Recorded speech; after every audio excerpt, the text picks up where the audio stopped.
Financial assistance sa mga apektado sang Bagyo Paeng ginahikot na sang lokal nga panguluhan.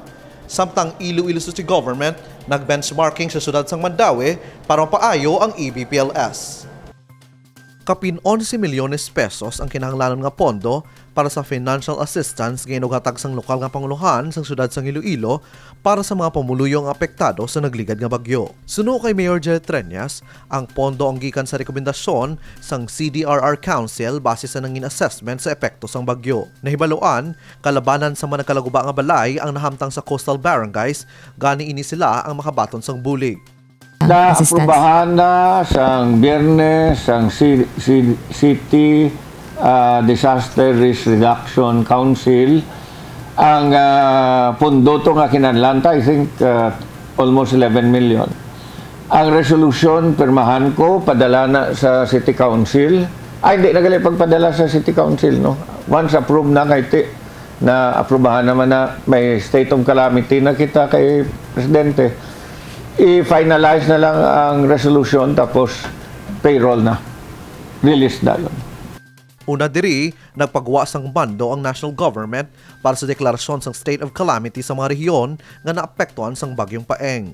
Tinutuyo sini nga mapadasig ang papagawa sang pondo kagilayon nga mahatagan sang ayuda ang mga pumuluyo. Suno kay Mayor Treñas, ginalauman nga makabuligid sa mga pumuluyo ang financial assistance ilabi na sa pagbangon sa mga residente. So 10,000 kada total, kad 7,000 ang partially damaged pala. Natalanan naman ang paggawa sang schedule sang releasing ang CSWDO para sa mga totally damaged kag partially damaged nga mga puluyan. Kevin Patrick Casipe para sa Level Up Patrol.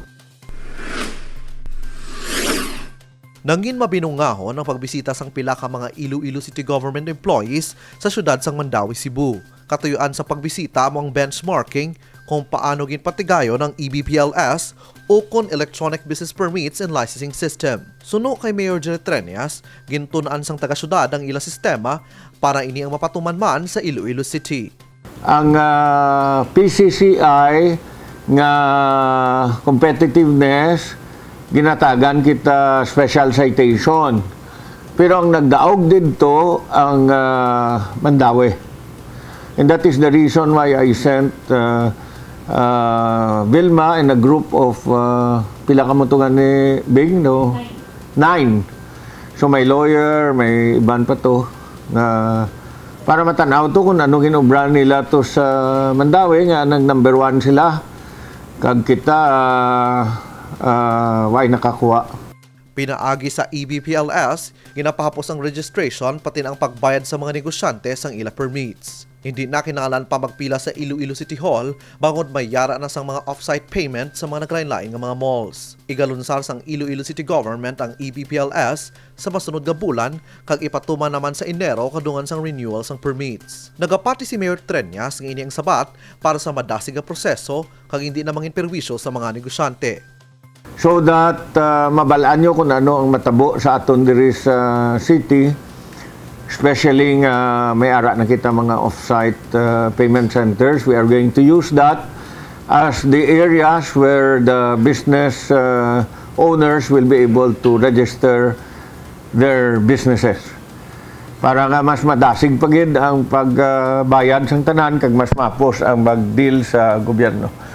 Sa Electronic Business Permits and Licensing System, ginlalauman man nga magataas ang koleksyon sa syudad kag mapasaka ang numero sa mga negosyo nga magaparehistro. Kevin Patrick Casipe para sa Level Up Patrol.